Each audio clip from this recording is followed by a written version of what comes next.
What is going on, YouTube? So coming back today with a subject that I wanted to talk about for a little while now, and that's Al Horford to the Boston Celtics and the effect that that has on the Eastern Conference. So a few people have talked about this already, and I wanted to do it a little bit more in depth. So when you're talking about the Boston Celtics, this is one of the up-and-coming teams in the NBA. Their backcourt especially, it's good. It's going to be good for a couple of years now. Between Marcus Smart, Isaiah Thomas, Avery Bradley, James Young, Terry Rozier. They got a pretty good and very much stacked backcourt, and RJ Hunter for that matter. All right, so what do I think Al Horford's going to do for the lineup, first of all? That's the first and most important thing. First of all, I think that Horford brings something that the Celtics didn't have before, and I'm assuming most of y'all know this, and that's just consistency in the post. This was a Celtics team normally starting some combination of Jared Sullinger and Kelly Olynyk last year at the 4 and the 5. Right now, I think their starting 5 looks like Isaiah Thomas at the 1, Avery Bradley or Marcus Smart at the 2, most likely Avery Bradley, Jay Crowder at the 3, Kelly Olynyk at the 4, and Al Horford at the 5. Maybe Amir Johnson at the 4 too. Just keep that one in mind. Really depends on how Brad Stevens wants to play that. So, talking about the teams in their division, you're talking about a team in the Raptors that won the division last year and a team in the Knicks that's going to be a little bit better this year. When you compare the Celtics to the Raptors, do the Raptors have a better big man than Al Horford? I don't really think so. Jonas Valanciunas has come along okay. In my mind, he's a top 15 center in the league, maybe not top 10, but he's not Al Horford. Al Horford's definitely a top 10, debatably top 5, probably top 5.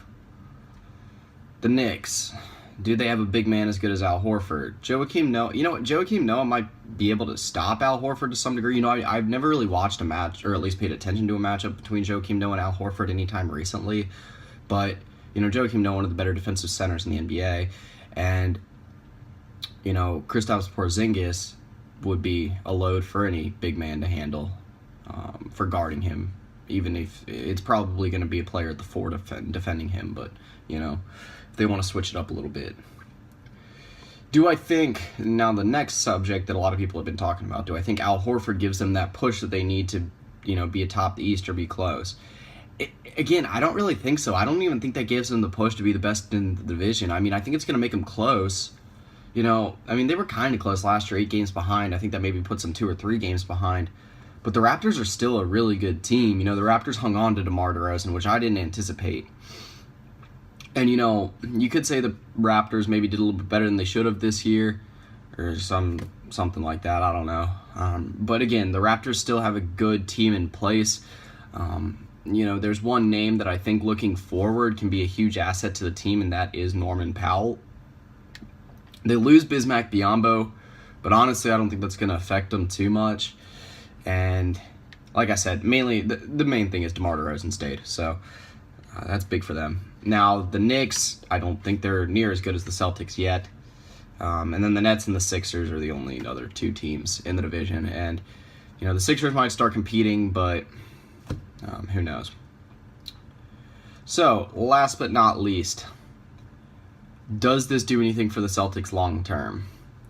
And, I don't think it does. It might a little bit. What do they have in 5 years? That's right, 5 years. Let me make sure on that right quick.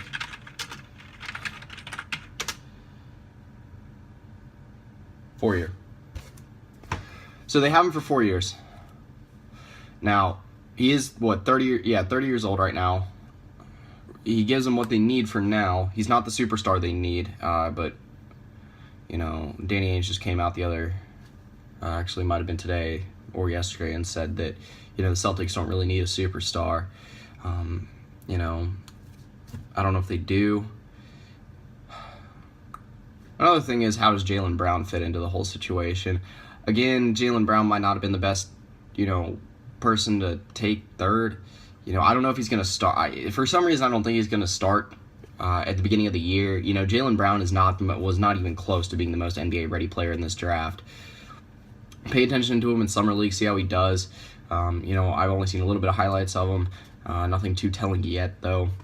But anyway, yeah, that pretty much does it for this video. Like I said, I wanted to talk about this because I think a lot of people are making a lot more of a big deal than the Al Horford signing actually will be for the Celtics. You know, I think it makes them better, but I think it makes them better by about 4 or 5 wins. You know, they still need a little bit of a beef up in the front court. You know, losing Sullinger is going to hurt a little bit. He was a very serviceable player, and it hurts the front court depth for sure. But anyway, again, it'll be very interesting to see how this actually plays out this year, because it is one of the more interesting moves in the Eastern Conference this year. But anyway, that's pretty much it. So yeah.